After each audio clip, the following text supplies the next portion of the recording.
turamukije mwese mukadukurikirana aho twizera ko muguwe neza aho muri hose.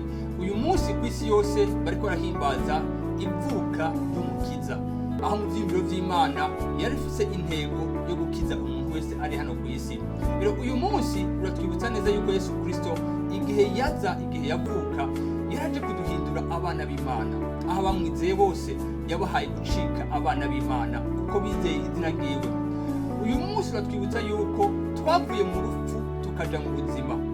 Uratwibutsa neza yuko ubu twarokotse mu maso y'Imana, ubu turabidegembya, aho umuntu wese ari muri we yabaye uwidegembya, aho umuntu wese ari muri we yakize mu mpande zose z'ubuzima bwiwe.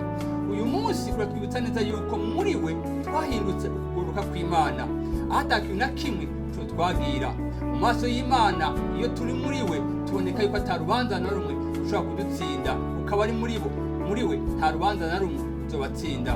Uyu munsi twibutsa neza yuko twahindutse ibyari mu bishasha mu maso y'Imana, aho ibya kera byose byarangiye, byose bigahinduka bisha. Rero uriko urahimbaza umwami wacu, wibuke ikintu gikomeye cyane cabaye mu buzima bw'iwawe. Amahoro wari ukeneye yarayakuzaniye, umunezero wari ukeneye yarawuguhaye. Mu kumwizera niho hari ubuzima, kuko wenyene niwe kuri, niwe nzira, niwe buzima. Rero uryoherwa aho uri hose wibuka ico Imana yagukoreye. Urakoze cyane.